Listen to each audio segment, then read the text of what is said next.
तो ये बात तब की है जब मैं 5वीं क्लास में पढ़ता था और जिस स्कूल में पढ़ता था वो स्कूल सिर्फ 5वीं क्लास तक ही था। उसके बाद वो स्कूल वाले बच्चों का ट्रांसफर करके दूसरे स्कूल में भेज देते थे। तो फिर मेरा भी ट्रांसफर हुआ, मैं भी एक नए स्कूल के अंदर गया। स्कूल के अंदर जाने के बाद आपको पता है कि सब कुछ अलग होता है, वहाँ के रूल्स अलग थे, नियम अलग थे, बच्चे अलग थे, टीचर अलग थे। धीरे धीरे फिर टाइम बीतता गया, मेरे वहाँ पे दोस्त बनते गए बहुत सारे, जिन्होंने मुझे शरीफ से हरामी बना दिया। हाँ, मेरा बाप बदमाश था, मैं बदमाश ही हूँ।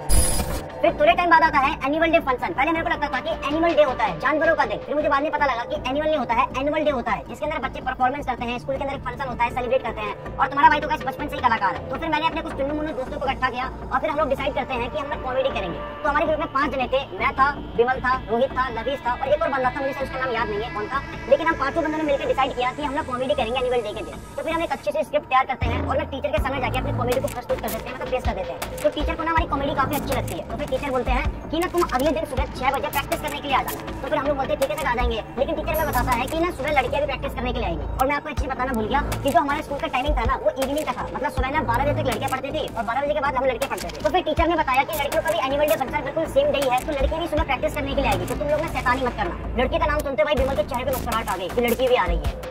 लेकिन जो विमल था ना वो थोड़ा आलसी टाइप का था, वो हर दिन सुबह 10 बजे के बाद ही सो के उठता था। तो फिर उसको हमने थोड़ा कन्वेंस किया, उसको बोला कि भाई देख कल सुबह प्रैक्टिस करने के लिए जल्दी जाना है, तो थोड़ा जल्दी उठ जाइए, तो लेट मत करियो। तो बंदा क्या बोलता है कि भाई देख कल तो मैं 4 बजे उठ जाऊंगा, क्योंकि लड़की भी तो आ रही है प्रैक्टिस करने के लिए। तो फिर उसके अगले दिन सुबह वो 5 बजे मेरे को कॉल करता है कि भाई जल्दी से आ जा यार, जाना नहीं है तुम्हें। भाई मैं देखता हूँ कि भाई सुबह 5 बजे फोन कर रहा है, मतलब समझ रहे हो, जो बंदा डेली 10 बजे सो के उठता था, जिसका बाप उसको मारते मारते तंग हो गया कि जल्दी उठा जल्दी उठा, आज तक वो जल्दी नहीं उठा, लेकिन वो बंदा सुबह मेरे को 5 बजे कॉल कर रहा है कि भाई जल्दी आ जा, रेडी हो जा, रेडी हो जा। औरत का चक्कर बाबू भैया, औरत का चक्कर। तो फिर हम लोग भी उठते हैं, फ्रेश वगैरह होते हैं। फ्रेश होने के बाद हम चारों 5 बंदे स्कूल के बाहर मिलते हैं। स्कूल के बाहर हम जैसे ही जाते हैं हम देखते हैं कि हमसे पहले विमल वहाँ पे खड़ा हुआ है। भाई विमल को छोड़कर हम चारों बंदों ने, किसी ने लोअर, किसी ने टी-शर्ट, किसी ने हाफ निक्कर और रोहित से तो मुंह भी नहीं धोया था।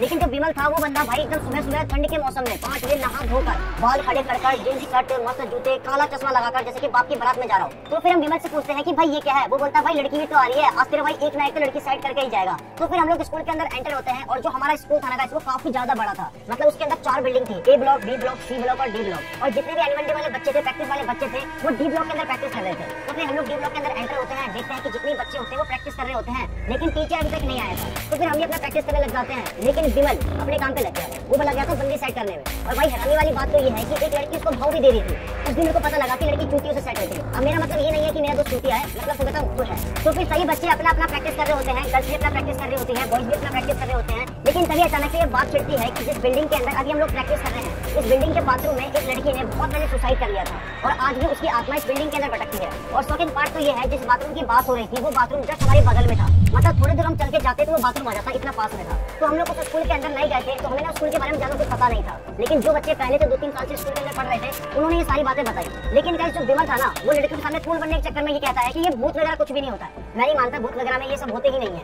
तभी रोहित विमल को बोलता है कि अगर तू भूत वगैरह से नहीं डरता है तो उस बाथरूम के पास जाके देखा। तो विमल तो भाई लड़कियों के सामने कूल बनने के चक्कर में कहता है कि हाँ मैं जाके दिखा दूंगा, मेरी नहीं फटती चक्करों में। तो विमल ना बिल्कुल कूल बनने के चक्कर में एकदम छाती चौड़ी करके उस बाथरूम के पास जाता है, गाली देते जाता है भूत को। रुको मैं आपको दिखाता हूं कैसे जाता है। देखो विमल बिल्कुल गया ऐसे था और आया बिल्कुल ऐसे। भाई विमल गया तो था एकदम बिल्कुल सेब बन के, लेकिन आया भीगी बिल्ली बन के। भाई वो भागते हुए आता है, उसको रोकते हैं, पूछते हैं भाई क्या हुआ, बता क्या हुआ। भाई वो बहुत ही ज्यादा सच में डरा हुआ था। वो बताता है कि जैसे ही वो उस बाथरूम के सामने जाता है, उस बाथरूम के अंदर से किसी लड़की की आवाज आती है और फिर अचानक से वो बाथरूम का गेट पीटने लगती है। भाई ये सुनकर तो जितने भी बच्चे थे वहाँ पे, भाई मेरी खुद पर्सनली बहुत ही ज्यादा फट गई थी, लड़कियों की तो और भी ज्यादा फट गई थी। फिर जितने भी बच्चे थे बॉयज गर्ल्स सभी लोग ग्रुप बनाते हैं, हिम्मत करके हम लोग को उस बाथरूम के पास देखने के लिए जाते हैं कि सच में मतलब ये है कि नहीं है ऐसा कुछ। तो फिर जैसे ही हम लोग उस बाथरूम के साथ जाते हैं तो हमें भी वो आवाज एकदम गेट पीटने के बाद आती है, लड़की चिल्लाने के बजाय तो सुनाई देती है। हम जैसे उस बाथरूम के गेट के पास जाते हैं वो आवाज एकदम बिल्कुल बंद हो जाती है। कुछ सेकंड के लिए एकदम बिल्कुल सन्नाटा, सिर्फ हमारी सांस लेने की आवाज आ रही थी और कुछ भी नहीं। लेकिन फिर कभी अचानक से बाथरूम के गेट के अंदर से आवाज आती है कि तुम सब मरोगे, तुमने तो कोई भी नहीं बचेगा। भाई ये सुनने के बाद जितने भी बच्चे थे, लड़का लड़की सारे भागते हैं बिल्कुल नीचे गेट की तरफ, मतलब बाहर निकलने के लिए। जैसे हम गेट के पास जाते हैं देखते हैं कि गेट का प्लॉट जो था उससे ताला लगा है। हाँ, गार्ड अंकल ने ताला लगा दिया था ताकि कोई बच्चा डिस्टर्ब करने के लिए ऊपर ना जाए, कोई डिस्टर्ब ना करे। भाई सारे बच्चे आवाज लगाते हैं गार्ड अंकल बचाओ, गेट खोलो, बचाओ, गेट खोलो, बचाओ बचाओ। लेकिन गार्ड अंकल की कोई सुनता नहीं, गार्ड अंकल बिल्कुल सुनते नहीं हमारी बातें। गार्ड अंकल एकदम कोने में बैठे पड़े सुस्ता मारे।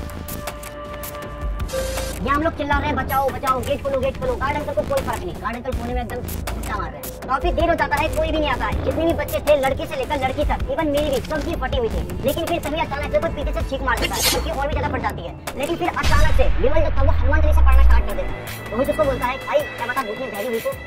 विमल बोलता हाँ भाई बात तो तेरी एकदम बिल्कुल सही है, देख रहे हो ना, मतलब सिचुएशन में ऐसे ऐसी बातें कर रहे हैं। लेकिन फिर तभी अचानक से ऊपर से किसी लड़की की पायल की आवाज आती है, जैसे कि कोई लड़की ऊपर से नीचे आ रही है। भाई ये आवाज सुनकर लिटरली में जितने बच्चे सबकी फट जाती है, सभी एक दूसरे का हाथ पकड़ लेते हैं। विमल एक लड़की हाथ पकड़ लेती है, विमल सोचता है मैं तो फील लूं कि क्या करूं, डरूं। भाई सही बता रहा हूं, जितने बच्चे थे सभी की फट के 4-5 लाख हो गई थी। और वो जो पायल की आवाज थी वो बढ़ते ही जा रही थी, जैसे कि कोई हमारी क्लोज आ ही रहा है। जितनी स्पीड से पायल की आवाज बढ़ते जा रही थी उतनी स्पीड से हमारी हार्ट बीट, हमारी धड़कन बढ़ती जा रही थी। हमें ऐसा लगा था कि कोई हमारी क्लोज आ ही रहा है।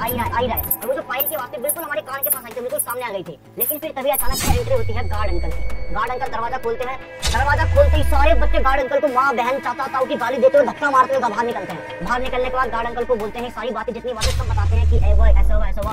गार्ड अंकल बोलते हैं कि ऐसा कुछ भी नहीं होता। लिटरली में गाइस जो गार्ड अंकल थे ना उनको भी कुछ पता नहीं था स्कूल के बारे में, क्योंकि वो कुछ टाइम पहले ही 2-3 महीने पहले ही वो स्कूल के अंदर शिफ्ट हुए थे। तो फिर वो बोलते हैं कि चलो तुम हिम्मत करो, मेरे साथ चलो, मैं देखता हूँ पर क्या नहीं है। तो फिर हम लोग हिम्मत करके गार्ड अंकल के पीछे जाते हैं। सबसे पहले गार्ड अंकल के पीछे लड़के, लड़के के पीछे लड़की और लड़की के पीछे विमल। हम लोग जैसे ही ऊपर जाते हैं, आप यकीन नहीं करोगे, ऊपर बिल्कुल सब कुछ नॉर्मल था, लेकिन जो वॉशरूम के गेट में ताला लगा हुआ था वो ताला अपने आप ही खुला हुआ था। लिटरली में गाइस पूरे बिल्डिंग में हमारे अलावा कोई भी नहीं था, और ताला की चाबी सिर्फ सिक्योरिटी गार्ड के पास होती है। तो वो ताला कैसे खोला? तो फिर गार्ड अंकल उस वॉशरूम के अंदर जाते हैं, फिर हम लोग भी वॉशरूम के अंदर जाते हैं। जैसे ही हम वॉशरूम के अंदर जाते हैं, लेकिन कभी अचानक से वॉशरूम का गेट बंद हो जाता है। लिटरली में गाइस सभी बच्चे, इवन गार्ड अंकल सबकी फट जाती है, सभी चिल्लाने लग जाते हैं क्या वो बचाओ। काफी कोशिश करने के बाद फिर वॉशरूम का दरवाजा खुलता है, और दरवाजा खुलते ही सारे बच्चे, इवन सिक्योरिटी गार्ड, सभी बच्चे ग्राउंड में भग के जाते हैं। और इतने देर में जो हमारे टीचर थे, टीचर भी आ जाते हैं। फिर हम टीचर को सारी बातें बताते हैं कि सर ये देखो ऐसी बात थी, ये सब हुआ हमारे साथ। फिर टीचर बताते हैं कि आज से बहुत साल पहले उस वॉशरूम के अंदर एक छोटी सी लड़की ने सुसाइड कर लिया था, इसी वजह से उस वॉशरूम को बंद कर दिया गया था। आज से पहले तो कभी भी ऐसा कुछ हुआ नहीं, लेकिन पता नहीं आज तुम्हारे साथ ऐसा क्यों हुआ। गाइस मुझे ऐसा लगता है कि शायद जो विमल था ना, वो ना भूत को गाली देते हुए गया था, उसकी माँ बहन चाचा ताऊ, मतलब बहुत गंदी गाली दिया था, उसको प्रपोज कर रहा था। शायद मुझे ऐसा लगता है कि आई थिंक इस वजह से शायद हमारे साथ ऐसा कुछ हुआ होगा। उसके बाद गाइस मतलब हम लोग स्कूल पास आउट हो गए। पास आउट होने के बाद ना मेरा भाई अभी भी उसी स्कूल के अंदर पढ़ता है। मेरा भाई बता रहा था कि कुछ टाइम पहले ही उस वॉशरूम के अंदर से किसी लड़की के चिल्लाने की आवाज आ रही थी, जैसे कि कोई किसी लड़की को मार रहा हो। बहुत ही गंदी मतलब चिल्ला रही थी, अजीबोगरीब आवाज आ रही थी, गेट पीटने की आवाज आ रही थी। और ये जो आवाज थी ना गाइस पूरे स्कूल के बच्चों ने सुनी थी, साथ में टीचर, सिक्योरिटी गार्ड, और जो प्रिंसिपल था, प्रिंसिपल दूर खड़े होकर सुना, कह रहा मैं तो जाऊंगा ही। तो फिर सिक्योरिटी गार्ड, टीचर वगैरह मिलकर गेट खोलते हैं, और जैसे गाइस गेट खोलते हैं वो आवाज बिल्कुल बंद हो जाती है। अंदर जाते ही एकदम बिल्कुल सन्नाटा, अंदर कुछ भी नहीं होता। फिर उसके बाद उस वॉशरूम में ताला लगा दिया, और उसके बाद फिर उस पूरे फ्लोर को ही बंद कर दिया, और आज के टाइम पे वो पूरा फ्लोर ही बंद है।